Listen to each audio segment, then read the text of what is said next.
Jubilees is not the only ancient text that gives a different story of creation. There is a forbidden book, lost for centuries, that includes fallen angels, bloodthirsty giants, and a warning to all humanity.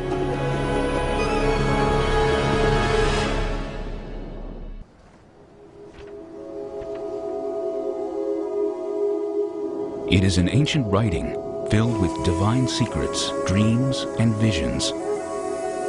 A tour of heaven and hell, guided by the angel Uriel. The Book of Enoch is named for the man who the Holy Bible says walked with God. Enoch walked with God after the birth of Methuselah 300 years, and had other sons and daughters. Thus all the days of Enoch were 365 years. Enoch walked with God, then he was no more, because God took him. The Book of Enoch is named for a man who's mentioned in one sentence in the book of Genesis. We only know one sentence worth of information about him. And yet, somebody stopped, paused on that name, and thought, Enoch. If he was taken up into heaven, what might he have seen? It is a daunting manuscript. 5 volumes containing 108 chapters. For many ancient Christians, the Book of Enoch was essential. Yet it was banned from the Christian Bible. We don't know why this literature was ultimately excluded from the canon. Perhaps it's because of its description of the fall of the rebel angels and their mating with mortals. Perhaps its understanding of the end of time fell out of favor with Jews and Christians. The Book of Enoch begins with a warning to all humanity that a divine judgment has been rendered and a sentence will be imposed. God tells Enoch that all life on earth will be destroyed in a violent flood. And, as with the story in Genesis, God blames this evil on the sons of God, angels who lusted after the daughters of men. These angels are sometimes referred to as watchers. They keep constant watch. And they decide one day, about 200 of them, that they're going to descend to the earth. They would like to very much make contact with these mortal women. The Book of Enoch may have been an attempt to expand on the mysterious giants, the sons of God, and the daughters of the earth, spoken of in Genesis. Anytime you read the book of Genesis, there are all kinds of unanswered questions. Suddenly, there is this quick few verses at the beginning of the flood story about giants in the land that come from the sons of God mixing with the daughters of the earth. And you stop and think, wait a minute, what's this all about? It's like it went by too fast. And you want to grab it and say, wait a minute, what was this? The Book of Enoch offers a disturbing vision of the fall of the angels who lust after earthly women. And they began to go into them, and to defile themselves with them, and they taught them charms and enchantments. And they became pregnant, and they bare great giants whose height was 3,000 ells. And when men could no longer sustain them, the giants turned against them and devoured mankind.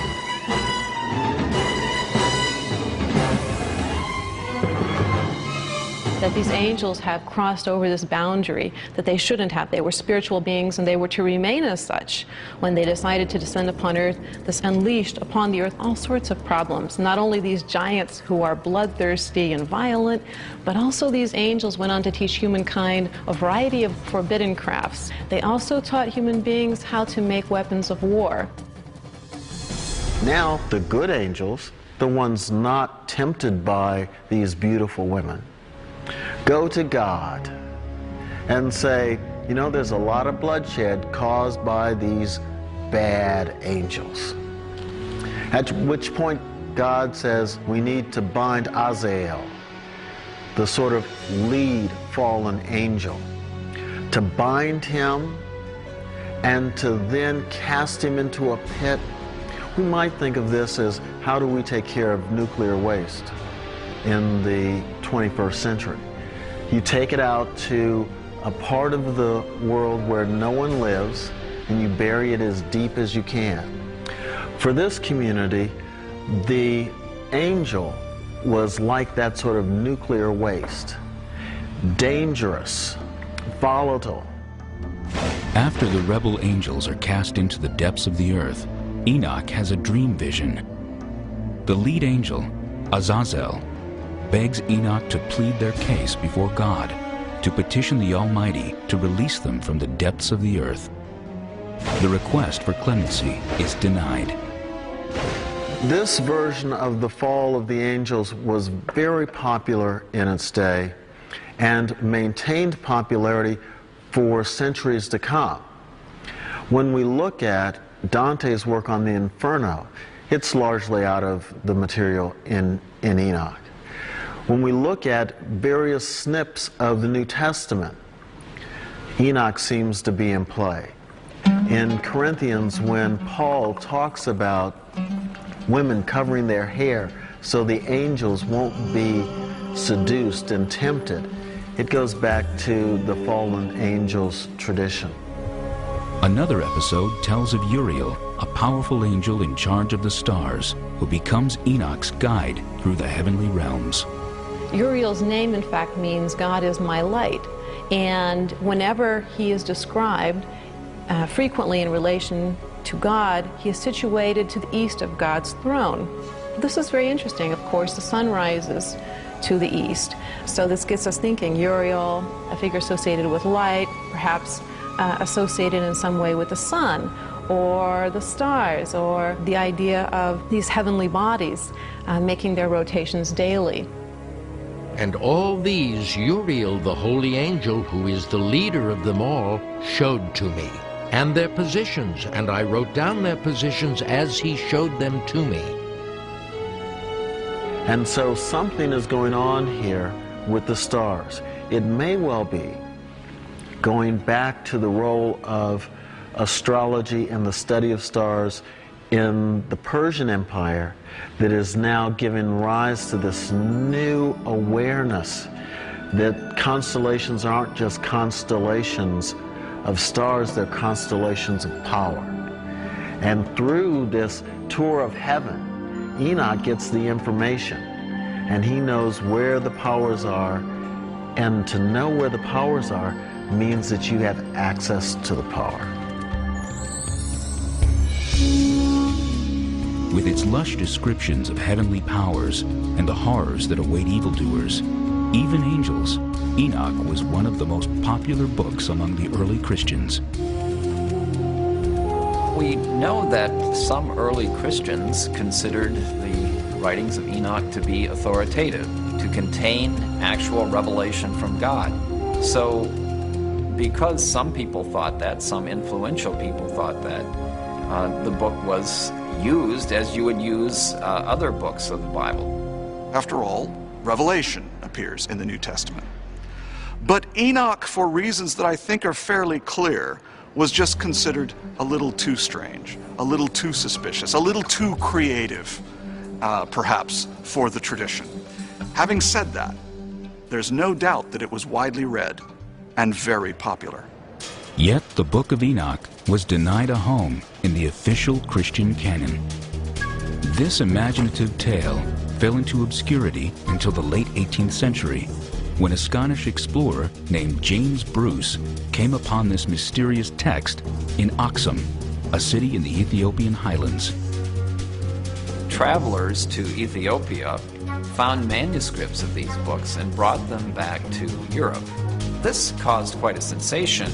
I'm aware of scholarly reaction to them. People were excited about having these texts that we knew about only through allusion before this time, or a brief quotation.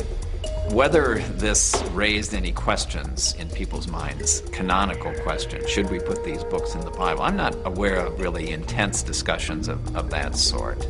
Until the mid-20th century, the Book of Enoch was assumed to be of interest only to the very early Christians. We now know that Enoch was sacred to Ethiopian Christians all along.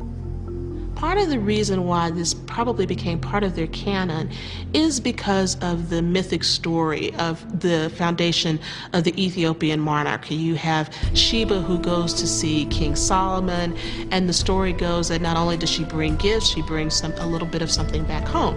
She's pregnant with Solomon's son. That son is Menelik. Menelik is the first dynastic king of Ethiopia. He actually goes back and retrieves the Ark of the Covenant from Solomon because Solomon is not taking care of the kingdom properly. And the Ark rests reportedly in Aksum in Ethiopia. So when Christianity comes later in about the 4th century to Ethiopia, there's already a story there. There's already a connection to the Old Testament story. So the book of Enoch and all these other types of books that are included within the Ethiopian canon become part and parcel of putting together this Old Testament story, this Old Testament link, with a very new Christianity that enters into the Ethiopian. They don't give up the old. They put it all together with the new and blend it together. Large portions of the Book of Enoch also were found among the Essene literature, hidden in the caves of Qumran, as part of the Dead Sea Scrolls. What about when Joshua and the nation of Israel entered the land of Canaan? They were instructed to wipe out every man, woman, and child of certain tribes.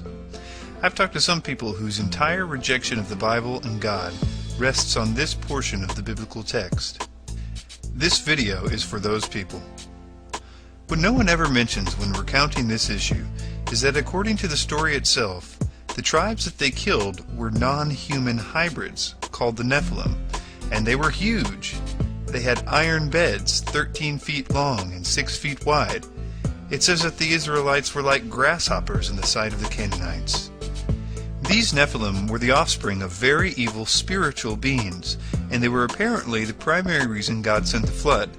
Satan knew of the prophecies of one that would come to defeat him, and before any of the prophets came to expand on how this was to occur, all he knew at that point was that the Messiah would be a human. The Nephilim were an attempt to infiltrate the entire bloodline of humanity so that the Messiah could not be a full-blooded man, and if it weren't for Noah and his family, it would have worked. Then when Abraham found out from God that the land of Canaan was to be given to Abraham, Satan also found out, and he had over 400 years to plant this minefield of Nephilim in the land of Canaan in an attempt to thwart the plan of God. Genesis 6:4 tells us that the Nephilim were also on the earth after the flood, and it is them who Joshua was told to wipe out. Tribes such as the Rephaim, the Emim, the Horim, the Zamzummim were all giants. The kingdom of Og was the land of the giants. Later we also find Arba and Anak and his 7 sons, the Anakim, also giants, along with the famed Goliath and his 4 brothers. Now if you want to say, well, God should have let the 13-foot-tall evil hybrids bent on the destruction of humanity for the purpose of wiping out any chance for the redemption of man go, then you're free to think what you want. But please remember, this is according to the biblical narrative itself, which is where the accusations come from in the first place. The point is that if you're going to claim that you know that God is a tyrant because of this portion of the Bible, and you didn't know the rest of the story, just think about how many other issues there are in regard to the Bible where you might have